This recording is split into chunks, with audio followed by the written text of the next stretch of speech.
Hi, this is Zach here with a look at the US blue chips here at Zach's Traders Cafe for Sunday, the 11th of May. Starting off though with the main indices, the S&P sandwiched between the 50-day moving average there at 55.50 and late March resistance 57.70 rather. Looking for an end of day close outside those parameters, obviously above 57.70. We're looking at the record highs back in February, which seems like a distant memory, and below the 50-day line, the old February support line projection 53.80 potential target. What shifts the balance here is that the RSI is at 57, so that's just above the neutral 50 level, and above that we can regard the technical glass as half full rather than half empty. Moving on to the Nasdaq, which has of late underperformed or been in this sort of a more negative frame of mind than the S&P, but now we actually see an almost identical setup here with the RSI actually at 59, so slightly above the S&P's. Initial target here is the same situation with the old March resistance and the resistance line there, top of that falling trend channel from back in February around 20,400. On the support side, it's the 50-day line, 19,400. If we break down, there's probably the top of that gap there from April, 80,600 as a destination. Otherwise, obviously, above 20,400, we're looking at the highs, but that does seem rather a long way away, given the tariff-inspired decline and the way that many of the leading players are still well off, and the pre-tariff rug pull and need quite a change in sentiment. Moving on to the stocks, one of them is, or the starting one is, Apple, and here, as you can see, where the peak here was actually back in December rather than earlier this year, which is quite different to many of the other stocks. We fell out of that rising trend channel back in March and never really been able to get near that, gapping down as well.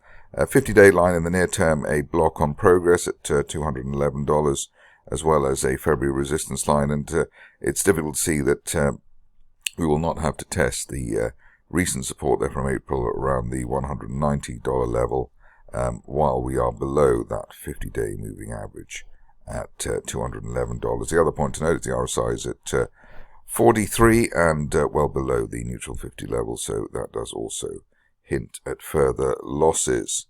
Moving on to Advanced Micro, and here it's been a situation that the company never really joined the party at the turn of the year and after the Trump victory, so we're just looking at a potential turnaround situation. The gap higher, we had a sort of a bear trap iron reversal, which is normally a very good signal there, so gapping down at the end of April and then gapping up again. Current situation is that we're looking for the shares to potentially hit that line of resistance there from back in February at the top of a broadening triangle base. That's up to $120. I suppose the earliest we could see that would be the end of next month, while we're above the now rising 50-day moving average at $98. Nice RSI rebounds at and above neutral 50, which gives the hint that this is actually a turnaround situation with legs. Moving along to Amazon, and here another stock trying to get back on its feet. In this case, the evidence for that is the break above the falling trend channel that we've had there since the turn of the year, and also above the 50-day moving average, $190. That leaves us rather simply looking for the shares to retest the late March resistance, which is a pivotal point for many stocks and markets by the end of next month, while we're above that 50-day moving average at $190. Obviously, below the 50-day line risks a test of that late April support there, just below the $180 level. Moving along to Alphabet, otherwise known as Google. Here, a rather painful failure at the falling 50-day line there. Obviously, we fell out of that rising trend channel, which had been in place for quite some time, basically since the start of 2024. Then the floor of the channel became resistance, and that leaves us with the RSI at 43, looking at the potential retest of the April support there at $143. Hopefully we won't come to that, but that below the 50-day line at $162 has to be the risk on that situation. Moving on to Coinbase, where you would have thought that the Bitcoin being back above the 100,000 level might have helped it. I suppose it has helped it in some ways, and that we're off the lows, and we've got a potentially inverted head and shoulders formation there over the recent past.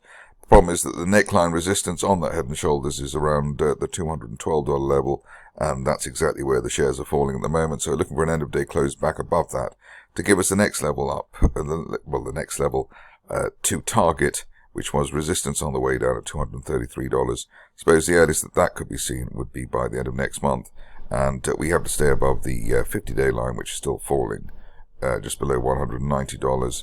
Positive at the moment is the way that the RSI is still above neutral 50, but Friday's price action with a key reversal to the downside not looking very clever at all. On to stop with, there seems to be a lot of buzz on social media regarding the upside here. In fact, it does look very good in the sense that we've got our favorite setup here, which is the bear trap island reversal, gapping down, in fact, twice on the left-hand side and then gapping up at the end of last month. Current situation, it looks like we've got a mid-move bull flag consolidation.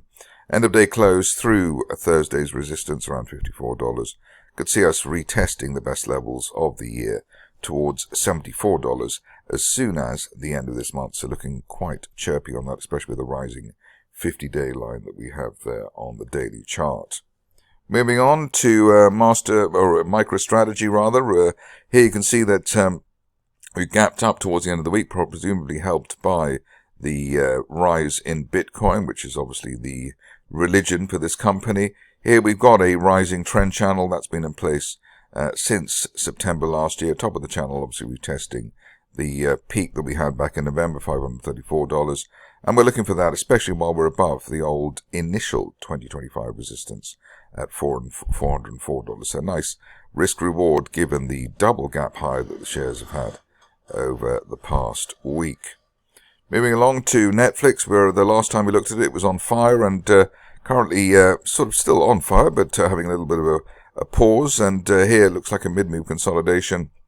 Recent support around 1125. Above that, we're looking for a breakout through recent resistance 1160 and up to as high as $1,300 by the end of next month. Nvidia, obviously a key benchmark in the AI revolution, and still not looking great in the sense that we've got these lower lows coming in. The positive is that we're above the 50-day line at $111. While we're above that, like many other stocks, looking for the late March resistance at $123. But that, by the end of this month, looks about the best we can manage, even though the RSI at 57 is in a good place for further gains. I suppose if you're a fan here, you'd be looking for the top of that falling trend channel at 134 by the end of next month. Moving on to the last two. The first one is the trade desk, and here, beautiful setup in the sense that we've got a massive bear trap island reversal, sort of two massive gap down there back in February, and then further gaps down, and then obviously now we've had two gaps to the upside. So the share price target hopefully here would be the floor of that first gap down that we had back in February, around $85.